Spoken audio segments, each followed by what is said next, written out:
दोस्तों, पुनर्जन्म एक ऐसा विवादित विषय रहा है जिसने वैज्ञानिकों को भी चुनौती दे रखी है, यानी विज्ञान भी इस पर एक सहमत नहीं है। बात की जाए भारतीय धर्मों की तो अधिकतर धर्म पुनर्जन्म की संभावनाओं से इनकार नहीं करते। अखबारों और खबरों में कई बार पुनर्जन्म के चौंकाने वाले किस्से सुनकर भी लोग यकीन नहीं कर पाते हैं कि पिछले जन्म की बातें कैसे किसी को इस जन्म में भी याद रह जाती हैं। इस बात को साबित करने के लिए भले ही कोई वैज्ञानिक आधार नहीं है, परंतु पुनर्जन्म के किस्सों पर कई बार विश्वास भी करना पड़ता है। हिंदी सिनेमा में भी पुनर्जन्म पर आधारित कई फिल्में दर्शकों को देखने मिली हैं। आज के इस बेहद ही रोचक एपिसोड में हम इसी विषय वस्तु पर केंद्रित फिल्म मधुमती की बातें करेंगे और जानेंगे इस फिल्म से जुड़ी 15 खास अनसुनी बातें। कौन है वो? आनंद, बत्ती, बत्ती आनंद! आगे मत बढ़ो, चली जाओ। मैं कहता हूँ चली जाओ यहाँ से।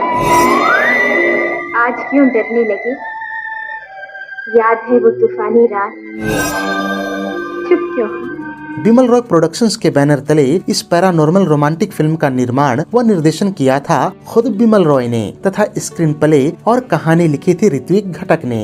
12 सितंबर 1958 को रिलीज हुई तकरीबन 2 घंटे 46 मिनट लंबी इस फिल्म की प्रमुख सहायक व मेहमान भूमिकाओं में नजर आए थे दिलीप कुमार, वैजंती माला, प्राण, जॉनी वॉकर, जयंत, रामायण तिवारी, तरुण बोस, जगदीश राज आदि। फिल्म मधुमती अपनी सुमधुर व कर्णप्रिय गीत संगीत के लिए भी जानी जाती है, जिनके धुन तैयार किए थे सलील चौधरी ने तथा बोल लिखे थे शैलेंद्र साहब ने। 166 मिनट लंबी इस फिल्म में 3 मिनट से लेकर 5 मिनट तक लंबे 11 गाने रखे गए थे, जो कि उस वक्त एक रिकॉर्ड था। फिल्म के शानदार गीतों में दिल तड़प तड़प के कह रहा है, सुहाना सफर और ये मौसम हंसी, आजा रे परदेसी, चढ़ गए पापी बिछुआ, घड़ी घड़ी मेरा दिल धड़के, टूटे हुए ख्वाब ने हमको ये सिखाया है, जुल्मी संग आंख लड़ी रे, हम हाले दिल सुनाएंगे, कांचा ले कांची लाई लाजो, तन जले मन जलता रहे और जंगल में मोर नाचा किसी ने न देखा जैसे गीत शामिल हैं। फिल्म के इन गीतों को अपनी सुमधुर आवाज देकर लोकप्रिय बनाया था लता मंगेशकर, मोहम्मद रफी, मुकेश, मन्नाडे, आशा भोसले, मुबारक बेगम, सविता चौधरी, गुलाम मोहम्मद और द्विजयन मुखोपाध्याय जी ने।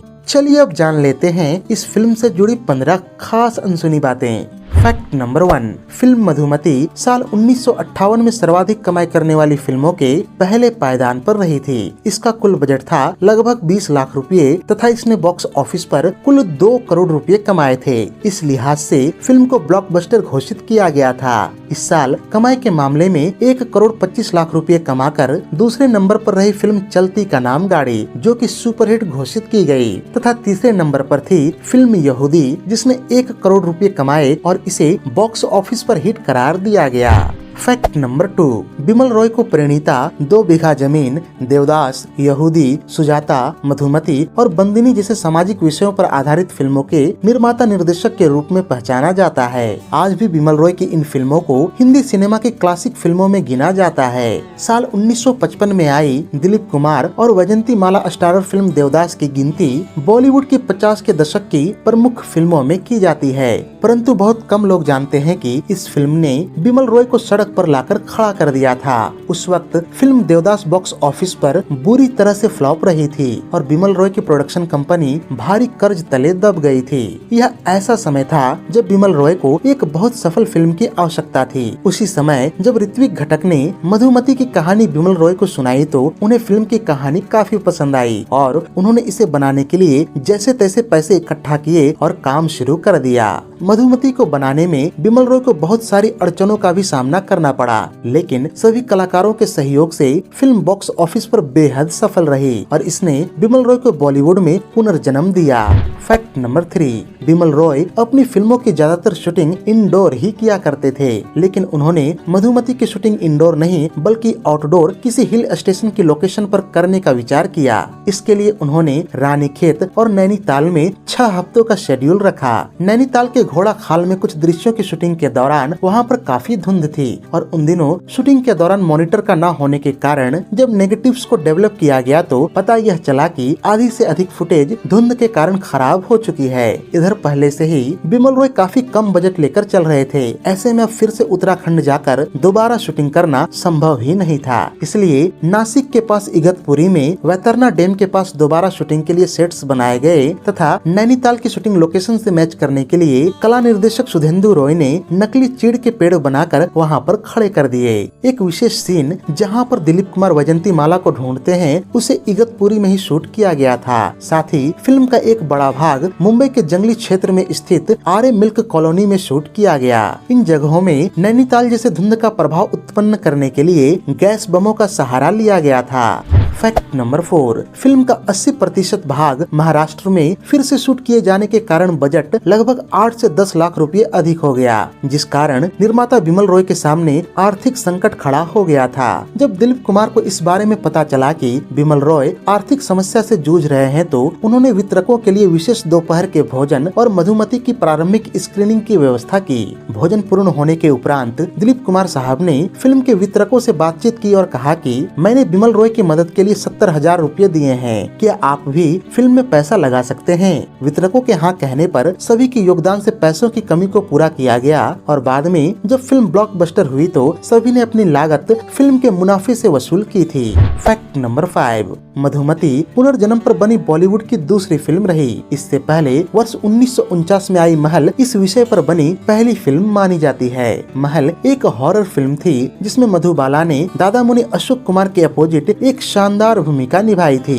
बताता चलूं कि उस वक्त मधुबाला की उम्र महज 15 साल की ही रही थी। फिल्म महल के निर्माता अशोक कुमार ही थे और इसे डायरेक्ट किया था कमाल अमरोही साहब ने, जो कि उनकी डायरेक्टर के तौर पर डेब्यू फिल्म रही। फैक्ट नंबर 6, मधुमती ने हॉलीवुड निर्माताओं को भी वर्ष 1975 में पुनर्जन्म पर आधारित द री इनकारनेशन ऑफ पीटर प्राउड नामक एक फिल्म बनाने के लिए प्रेरित किया था, जिसे बाद में कर्ज नाम से सुभाष घई ने रीमेक किया और मुख्य भूमिकाओं में ऋषि कपूर, टीना मुनीम और सिमी ग्रेवाल नजर आए थे। पुनर्जन्म पर बनी इस फिल्म को भी उसके कर्णप्रिय गीत संगीत के लिए आज भी याद किया जाता है। साल 2007 में आई फराह खान के निर्देशन में बनी फिल्म ओम शांति ओम का टाइटल ट्रैक कर्ज फिल्म के गाने से ही लिया गया था। साथ ही फिल्म ओम शांति ओम का क्लाइमेक्स मधुमती से प्रेरित थी। फैक्ट नंबर 7, मधुमती का प्रीमियर मुंबई के ओपेरा हाउस के रॉक्सी सिनेमा हॉल में रखा गया था, जहां यह 24 हफ्तों तक सफलता पूर्वक लगी रही। लेकिन लगातार हाउसफुल होने के बावजूद भी सिल्वर जुबली हिट होने से ठीक पहले ही इसे वहां से हटा दिया गया था, जिसके पीछे की कहानी कर्मचारियों के प्रति मालिकों की बदनीयती को दर्शाती है। दरअसल फिल्म मधुमती को सिल्वर जुबली हिट होने से ठीक पहले ही थिएटर से हटाने का कारण था एक आर्थिक समझौता, जिसके अनुसार यदि फिल्म सिल्वर जुबली हिट हो जाती है तो थिएटर के मालिकों को वहां पर काम कर रहे कर्मचारियों को बोनस देना पड़ता। बस इसी बदनीयती की वजह से मधुमती को रॉक्सी सिनेमा हॉल में सिल्वर जुबली हिट होने से वंचित कर दिया गया, परंतु फिर भी इसे उस वर्ष सबसे अधिक कमाई करने वाली फिल्म होने से कोई भी रोक नहीं सका। फैक्ट नंबर 8, इस फिल्म के सुपरहिट गीत घड़ी घड़ी मेरा दिल धड़के की धुन इसी फिल्म के गीत आजारी परदेसी के पहले व तीसरे अंतरे से ली गई है। साथ ही इसका अंत जो कि रेलवे स्टेशन पर दिखाया गया है वह ऋत्विक घटक द्वारा लिखी गई वास्तविक कहानी में नहीं थी, बल्कि यह खुद फिल्म के निर्माता निर्देशक बिमल रॉय की अपनी सोच पर आधारित थी। फैक्ट नंबर 9, फिल्म मधुमती को अंतर्राष्ट्रीय स्तर पर सबसे पहले चेकोस्लोवाकिया के कार्लोवी वारी इंटरनेशनल फिल्म फेस्टिवल के दौरान प्रदर्शित किया गया था। इस फिल्म फेस्टिवल में जब दिलीप कुमार कैमरे को फेस कर रहे थे तब रूसी अभिनेत्री तत्जाना कोंजचौ कैमरे को संभाले हुए थीं, जबकि पोलिश अभिनेत्री बारबरा पोलोंस्का क्लेपर बॉय की भूमिका में थी। इस बात से उस वक्त अंतर्राष्ट्रीय स्तर पर दिलीप कुमार और उनकी फिल्मों की लोकप्रियता का अंदाजा साफ साफ लगाया जा सकता है। फैक्ट नंबर 10, वैजंती माला द्वारा पहने गए कपड़ों को उनकी दादी माँ यदुगिरी देवी के द्वारा डिजाइन किया गया था, जिनमें फिल्म के कला निर्देशक सुधेंदु रॉय की भी अहम भूमिका रही। दरअसल सुधेंदु रॉय ने यदुगिरी देवी के द्वारा बताए गए डिजाइनों के रेखा चित्र बनाए थे, साथ ही बिमल रॉय प्रोडक्शन के लिए काम करने वाले दर्जी से सिलवाया भी था। बताता चलूं कि फिल्म में वैजंती माला के द्वारा पहने गए गहने भी उनकी दादी यदुगिरी देवी जी के ही थे। फैक्ट नंबर 11, फिल्म के गीत दैया रे दैया चढ़ गए पापी बिछुआ में युवा सरोज खान बैकग्राउंड डांसर के रूप में नजर आई थीं। आगे चलकर सरोज खान बॉलीवुड की मशहूर कोरियोग्राफर बनी, जिन्होंने श्रीदेवी के साथ नगीना, चांदनी, मिस्टर इंडिया और माधुरी दीक्षित के साथ तेजाब और बेटा जैसी कई लोकप्रिय फिल्मों में डांस कोरियोग्राफ किया और खूब वाहवाही लूटी थी। फैक्ट नंबर 12, बिमल रॉय की बेटी रिंकी रॉय भट्टाचार्य ने फिल्म के 50 साल पूरे होने के उपलक्ष्य पर Madhumati untold story from behind the scenes नामक एक किताब भी लिख चुकी हैं। वह यह पता लगाने के लिए एक यात्रा पर भी गई थी कि मधुमती को कहां-कहां शूट किया गया था। इस यात्रा के दौरान रिंकी जी ने उन लोगों को भी खोजने का प्रयास किया जिन्होंने इस फिल्म की शूटिंग देखी थी। फैक्ट नंबर 13, फिल्म के लोकप्रिय गीत सुहाना सफर और ये मौसम हंसी को वास्तव में तलत महमूद के द्वारा गाया जाना था, लेकिन उस समय उनके समकालीन गायक मुकेश वित्तीय संकटों से गुजर रहे थे। इसलिए तलत जी ने अपने उदार हृदय का परिचय देते हुए यह गीत मुकेश साहब को दिया ताकि उनकी कुछ मदद हो जाए। Fact number 14, Madhumati Hindi cinema की एकमात्र फिल्म रही जिसने सबसे ज्यादा फिल्म फेयर अवार्ड्स जीतने का रिकॉर्ड लगभग 37 वर्षों तक अपने नाम पर कायम रखा था। 37 वर्ष बाद शाहरुख खान और काजोल अभिनीत फिल्म दिलवाले दुल्हनिया ले जाएंगे ने 10 अवार्ड जीतकर इस रिकॉर्ड को तोड़ा था। फैक्ट नंबर 15, वर्ष 1958 में रिलीज हुई फिल्मों के लिए 1959 में आयोजित 6वें फिल्म फेयर अवार्ड्स में फिल्म मधुमती को बेस्ट फिल्म, बिमल रॉय को बेस्ट डायरेक्टर, दिलीप कुमार को बेस्ट एक्टर, वैजंती माला को बेस्ट एक्ट्रेस, जॉनी वॉकर को best supporting actor, Salil Chowdhury को best music director, Lata Mangeshkar को best female playback singer, Ritwik Ghatak को बेस्ट स्टोरी, राजेंद्र सिंह बेदी को बेस्ट डायलॉग, सुधेंदु रॉय को best art director, Dilip Gupta को बेस्ट सिनेमेटोग्राफर और ऋषिकेश मुखर्जी को बेस्ट एडिटिंग समेत कुल 12 नॉमिनेशंस मिले थे, जिनमें से यह 9 श्रेणियों में जीत हासिल की थी तथा बेस्ट एक्टर के लिए दिलीप कुमार, बेस्ट एक्ट्रेस के लिए वैजंती माला और बेस्ट स्टोरी के लिए ऋत्विक घटक को हार का सामना करना पड़ा था। बताता चलूं कि इस साल फिल्म फेयर अवार्ड्स में बेस्ट एक्टर का अवार्ड फिल्म काला पानी के लिए देव आनंद, बेस्ट एक्ट्रेस का अवार्ड फिल्म साधना के लिए वैजंती माला